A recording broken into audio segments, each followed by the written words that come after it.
Now, Wells Fargo was in the middle of a scandal in which employees had opened up millions of accounts without the permission of people whose names ended up on those accounts. They ended up getting charged for fees for things that they never even opened up. So it's a big fraud scandal. And now this happens to be worse than initially reported. According to a new report by CNN, Wells Fargo has just uncovered up to 1.4 million additional fake accounts. Again, these were accounts that were created without the people's permission by these banks in order to hit their sales goals. Now, the bank now says that it found a total of up to 3.5 million potentially fake bank and credit card accounts. That is up from its initial tally of approximately 2.1 million. Those additional fake accounts were discovered by a previously announced analysis that went back and looked between the dates of January 2009 to mid-2015. So it's added on to that original investigation, which actually started in 2011 to mid-2015. Now, about 190,000 of those accounts, according to this report, were hit with unnecessary fees. That's up from 130,000 previously. So that's a lot. Now, furthermore, Wells Fargo also discovered a little bit of a problem. Apparently, thousands of customers were enrolled in online bill pay without their authorization. Now, the review found about 528,000 potentially unauthorized online bill pay enrollments. Now, Wells Fargo, of course, upon announcing this, came out with a statement blaming unrealistic sales goals placed on employees for encouraging the unauthorized bill pay and bank account openings. CEO Tim Sloan said in a statement, "We apologize to everyone who was harmed by unacceptable sales practices that occurred in our retail bank. Wells Fargo is trying to make things right by scrapping its sales goals, installing new management, and paying out millions of dollars in refunds." Now, of course, opening these accounts, it's not the only thing Wells Fargo is getting in trouble for. In late July, and the hits keep on coming, man. In late July, Wells Fargo admitted to forcing up to 570,000 borrowers into unneeded auto insurance plans. And about 20,000 of those customers may have had their cars repossessed due to these unnecessary insurance costs. I can assume that the insurance was so highly priced that the people couldn't afford to make their payments and therefore ended up having their cars repossessed, though I'm not entirely sure on the details of that. Wells Fargo has also been accused in a recent lawsuit of ripping off vulnerable small businesses. I thought they cared about small business on credit card fees, although the bank denies that allegation. Let's just wait a few months and eventually they'll probably apologize for that too. Look, what I'm about to say is probably going to be very redundant, but maybe Wells Fargo wouldn't be in trouble and have to pay out so many fees if they had a better workplace culture that wasn't so heavily focused on short-term profits and specifically screwing people over in order to make those short-term profits.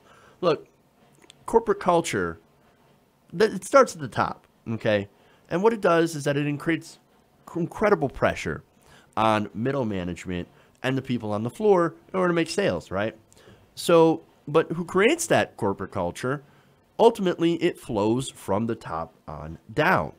So you can't just look at middle management, which it seems like what they're doing. Oh, we're going to get rid of some of the management and all that. Yeah, that means middle management, bank managers, etc., but not the people who create the corporate culture at the top.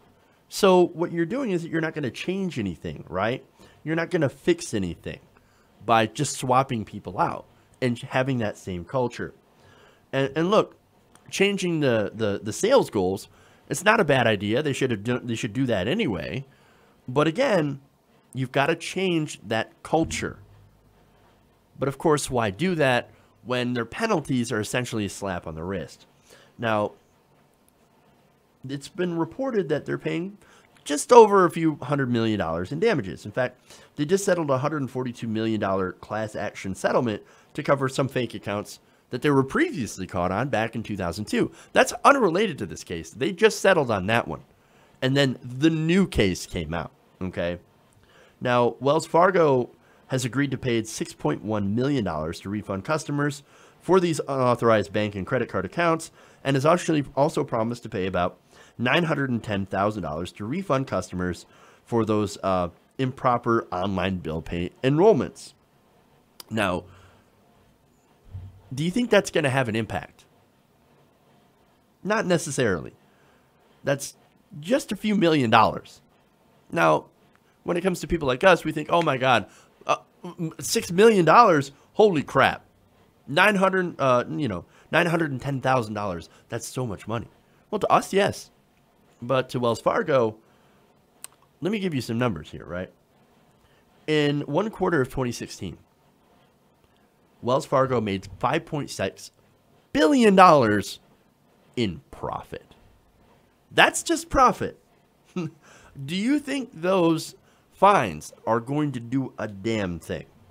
Yes, they're paying millions out in fines, but they're making billions in profit. Wells Fargo, that's not going to change.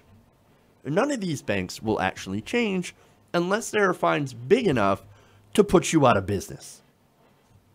And I know that seems harsh. Oh, but what if they mess up just this one time? You're going to put them out of business by charging them, what, $5.6 billion in fines? You goddamn right I'm going to.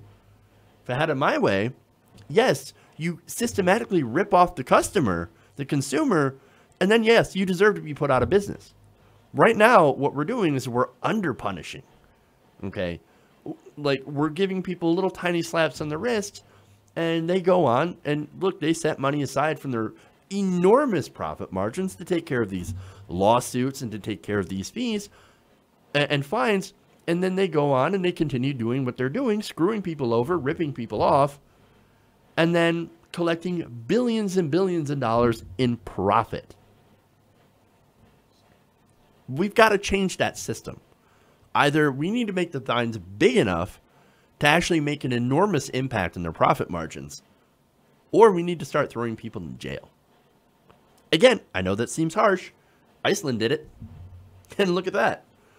They nationalized their banks for a short time, threw the people, the bankers in jail, and look at their economy. They're actually doing fantastic. Amazing. Maybe we should do that.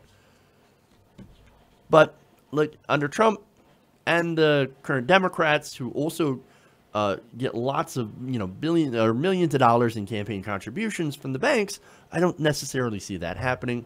But there is something that we can do. We can hurt their profit margin by not banking with them. You take all of our money out of the banks and put it somewhere else. Put it in a credit union. Put it in, any other place that actually, is a good business. Take it out of Wells Fargo. Debank. Okay? Because that's the only way that we right now can affect real change, is if we start hurting their bottom line by getting our money the fuck out. Hey everybody, thanks for watching this video. If you want to see more like this, please hit the subscribe button below. And if you want to support truly independent progressive media, please consider becoming a patron at patreon.com/TYTNation.